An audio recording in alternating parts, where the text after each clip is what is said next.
Welcome to the channel. Today, we're counting down the top 4 rare and valuable Kennedy half dollars from the United States. These coins may look ordinary, but collectors pay thousands for them because of errors, high grades, and unique features. From the 1971D silver Planchet era to the 1990D top-graded pieces, we'll explore their history, why they're special, and how much they can be worth today. The 1971D Kennedy half dollar is a very interesting coin and a favorite topic for many collectors. At first glance, it looks just like a normal half dollar that many people have seen or even spent before. But the story behind this coin, and the mistakes made during its production, are what makes some examples extremely valuable today. To understand why this coin matters, we need to go back a little in history. The Kennedy half dollar was first made in 1964 to honor President John F. Kennedy after his assassination. The early Kennedy half dollars were made with a high silver content. From 1964, the coin was 90% silver. Then, from 1965 to 1970, the silver content was reduced to 40%. After 1970, the U.S. Mint decided to completely remove silver from regular circulation half dollars. Starting in 1971, Kennedy half dollars were supposed to be made only from copper and nickel, just like quarters and dimes today. The 1971D Kennedy half dollar was struck at the Denver Mint. The D Mint mark on the coin tells us where it was made. Millions of these coins were produced, and most of them are very common. In normal condition, a regular 1971D Kennedy half dollar is usually worth only face value, which is 50 cents. Even uncirculated examples without any errors may only be worth $1 or $2 to collectors. So, on its own, this coin does not seem special at all. However, something unusual happened at the Mint in 1971. A small number of half dollars were accidentally struck on silver blanks that were left over from earlier years. These blanks were meant for older silver Kennedy half dollars, but they were mistakenly mixed in with the new copper-nickel blanks. When the coins were struck, they came out as silver coins, even though they were never supposed to be silver. This type of mistake is called a silver Planchet error. A silver Planchet error means the coin was struck on the wrong metal. This is not something that happens often, especially in modern coins. The U.S. Mint has many checks in place to prevent mistakes like this. That is why only a very small number of 1971D Kennedy half dollars with silver content are known to exist. Because they were not planned, and because so few were made, collectors consider them extremely rare. These silver error coins can be identified in a few ways. First, they weigh more than normal copper-nickel half dollars. A regular 1971 half dollar weighs about 11.34 grams, while a silver version weighs closer to 12.5 grams. Second, the sound is different. When gently dropped on a hard surface, silver coins make a clear ringing sound, while copper-nickel coins sound dull.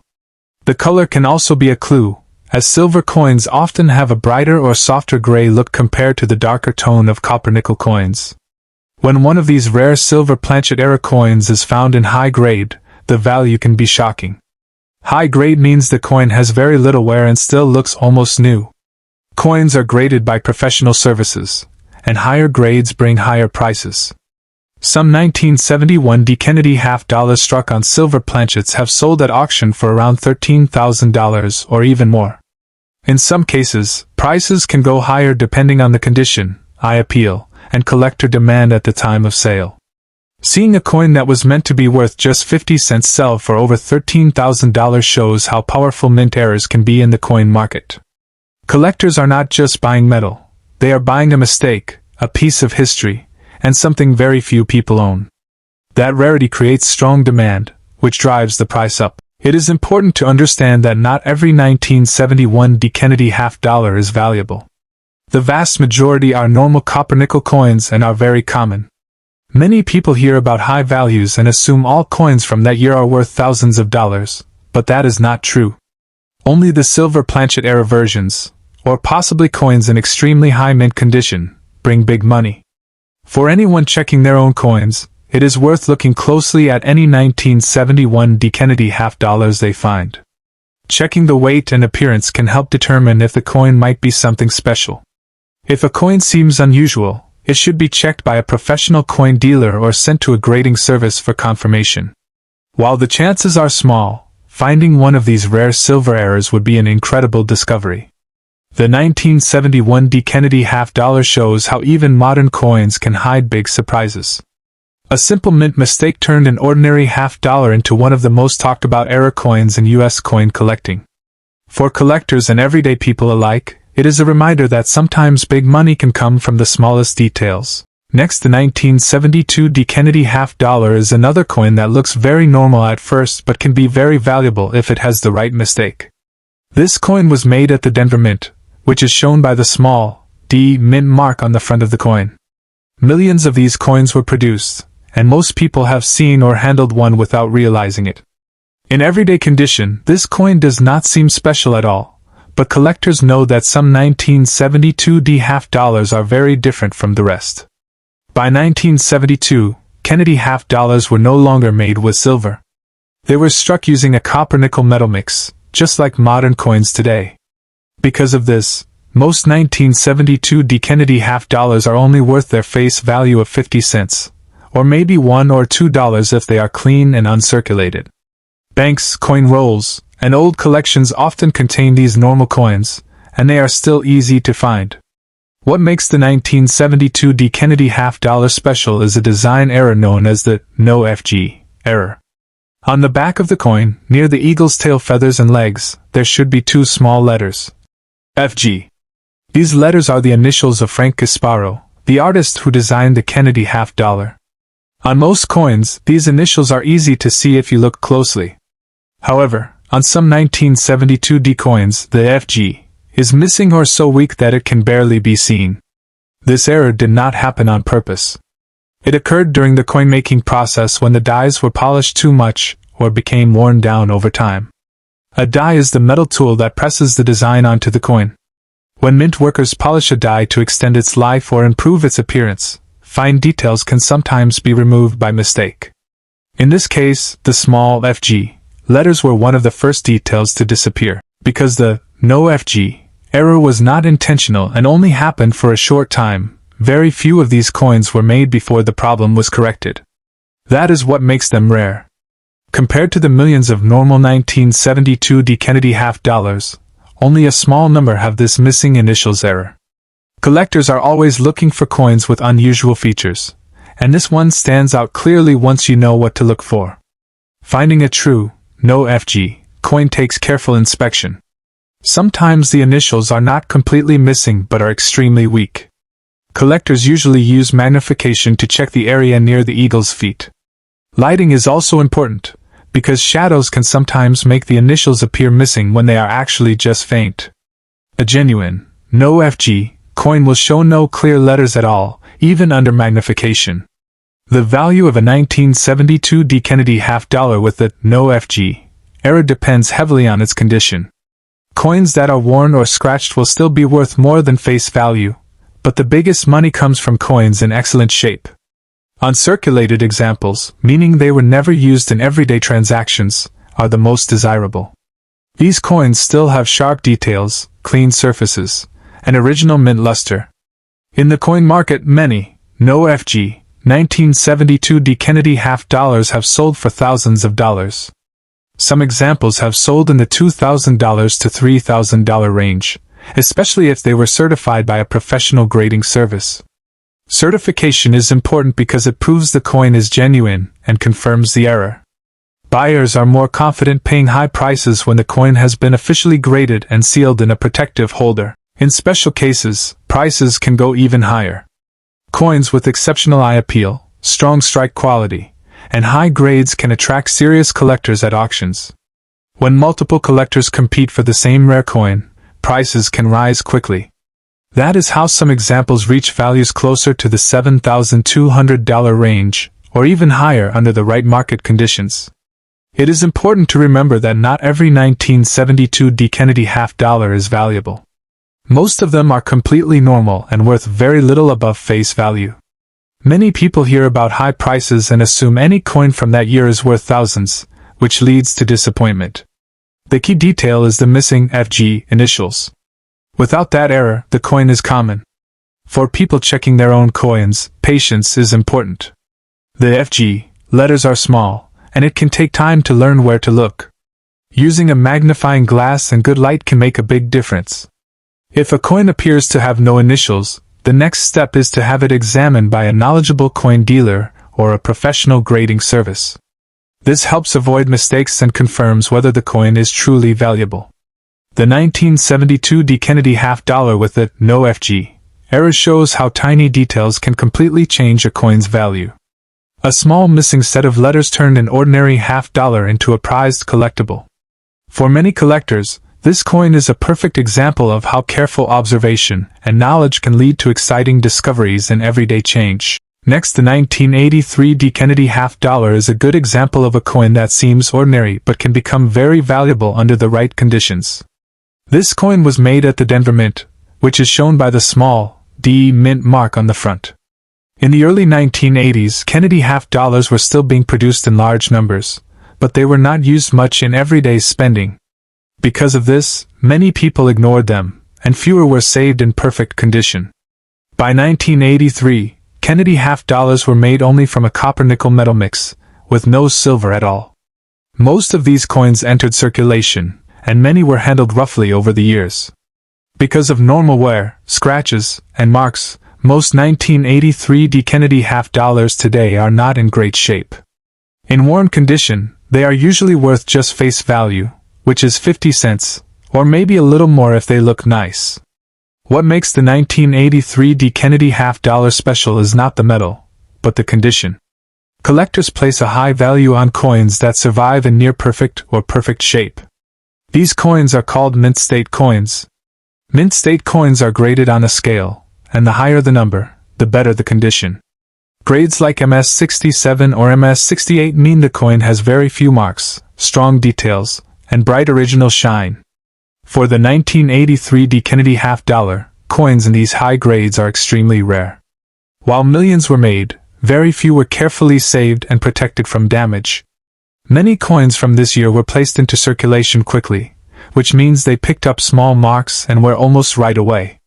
Because of this, finding one that still looks almost brand new is very difficult. When a 1983 D. Kennedy half dollar is professionally graded and given a high mint state grade, collectors become very interested. These coins stand out because they look much better than most others from the same year. At auctions, collectors are willing to pay thousands of dollars to own one of the best examples available. Some high-grade coins have sold for several $1,000s, especially when demand is strong and competition is high. Another reason the 1983 D. Kennedy half dollar can be valuable is because of mint errors. Errors happen when something goes wrong during the coin-making process. These mistakes are not planned, and that is what makes them interesting to collectors. In 1983, some Kennedy half dollars were struck off-center, meaning the design is not properly aligned on the coin. Others were double-struck, where the design was pressed onto the coin more than once, creating a noticeable doubling effect. There are also other types of mint mistakes that can be found on 1983 D half dollars. These include clipped planchets, where part of the coin is missing, or coins struck on the wrong thickness or metal. Each type of error is different, and the value depends on how clear and dramatic the mistake is. Small errors may bring a few $100s, while bold and obvious errors can sell for much more. Collectors love error coins because each one is unique. No two error coins are exactly the same, which makes them exciting to collect. When a rare error appears on a Kennedy half dollar from a year like 1983, it adds another layer of value. Buyers are not just paying for the coin itself, but for the story behind the mistake. Market demand also plays a big role in value. Kennedy half dollars have a strong following among collectors because of their connection to history and their long production run. When collectors focus on completing high-grade sets or error collections, prices can rise quickly. A rare 1983 D. Kennedy half dollar in top condition or with a major error can attract serious attention. While a normal 1983 D. Kennedy half dollar might be worth only a few dollars, the top examples are in a completely different category. Coins that are certified, well-preserved, and visually appealing can reach prices from $2,000 to $8,500 or even more. These prices depend on the coin's grade, the type of error if present, and how many collectors are competing to buy it at the time. This coin shows how modern coins should not be ignored. Even coins from the 1980s can become very valuable if they survive in rare condition or carry unusual errors. Many people still have rolls or collections from this time period, and careful checking could reveal something special. The 1983 D. Kennedy $50 proves that value is not always about age or silver content, but about rarity, condition, and collector demand. The 1990 D. Kennedy $50 is another interesting coin that looks ordinary at first but can be very valuable under the right circumstances. This coin was made at the Denver Mint, which is marked by the small d on the coin. Like other modern Kennedy $50, most 1990 D coins were made from a copper-nickel metal mix and were intended mainly for circulation. Millions were produced, and at first glance, most of them look very similar and seem quite ordinary. For people finding these coins in change or in old collections, the normal value is very low. In circulated condition, when the coin shows signs of wear and scratches, it is usually worth only its face value, which is 50 cents. Even uncirculated coins, which have no wear from circulation, typically sell for just a few dollars. Most people would not expect such a coin to be worth a lot of money. What makes the 1990 D. Kennedy $50 interesting to collectors is the combination of errors and high-grade examples. Errors happen during the coin-making process and are unintentional. They create coins that are unusual or different from the standard production. Some of the common errors collectors look for on 1990 D. Kennedy halves include off-center strikes. An off-center strike occurs when the coin blank is not aligned correctly in the press, and part of the design is missing or shifted. This type of error can make a coin very attractive to collectors because it is unique and rare. Another error is a double strike, where the coin is pressed more than once, leaving a doubled impression on the surface. These kinds of mistakes are not meant to happen, and that is what makes them valuable. Even without errors, the 1990 D. Kennedy $50 can become valuable if it is an extremely high grade. Coins are graded based on their condition, and higher grades show little or no wear. For example, a coin graded MS67 or above has very few marks, sharp details, and original mint luster. Most coins from 1990 were used in circulation, so finding one in such a high grade is rare. Collectors are willing to pay premiums for these top-graded coins because they are hard to find and complete their collections. The rarity of a well-preserved coin, combined with demand from collectors, drives the price up. Certified coins, which are authenticated and graded by professional services, often sell for higher prices. Certification ensures that the coin is genuine and confirms its condition and any special features, such as an error. Collectors feel more confident buying certified coins at auctions because there is no doubt about authenticity. Some high-grade 1990 D. Kennedy $50 that have been certified have sold for over $1,000, even though most coins from that year are only worth a few dollars. The value can go even higher if the coin has unique characteristics, strong eye appeal, or significant collector interest. The auction market for coins like the 1990 D. Kennedy $50 can be competitive. When multiple collectors are interested in the same coin, the price can rise quickly. Rare certified examples have been known to reach values up to $9,500 or more, depending on the demand at the time. Coins with errors, combined with high grades, are particularly desirable. For example, a 1990 D coin that is off-center and also in top condition can attract attention from serious collectors and achieve very high prices. Collectors are drawn to these coins not only because of their rarity, but also because of their history. The Kennedy $50 series is closely tied to American history, and many collectors enjoy owning a piece of that story. Even though 1990 is a modern year, coins from this time can still be exciting because they can be found in error forms or preserved in exceptional condition. People who check their old coin rolls or collections carefully might discover something special, and that is part of the excitement. For anyone inspecting a 1990 D. Kennedy $50, patience and attention to detail are important. Errors like off-center strikes or double strikes may be subtle at first glance, and lighting or magnification can help reveal them. Similarly, high-grade coins require careful observation to confirm that the surfaces are smooth and the details are sharp. Many collectors learn to use professional grading services to ensure that the coins are correctly assessed. The grading, combined with the rarity of errors or high-grade examples, ultimately determines how much a coin is worth. The 1990 D. Kennedy $half is a perfect example of how modern coins can still be valuable. Even though most coins from this year are common and inexpensive, a rare error or a top-grade coin can dramatically increase in value. Collectors look for these differences and are willing to pay premiums to add rare or high-quality examples to their collections. It shows that value is not always about age or silver content. Condition, rarity, and collector interest play a major role. For anyone exploring coin collecting, the 1990 D. Kennedy $half is a reminder that careful observation, knowledge of mint errors, and attention to grade can turn an ordinary coin into something truly special. Thanks for watching. I hope you enjoyed learning about these rare Kennedy $half and their incredible values. If you like this video, please give it a thumbs up, subscribe to the channel, and hit the notification bell so you never miss our coin treasure discoveries.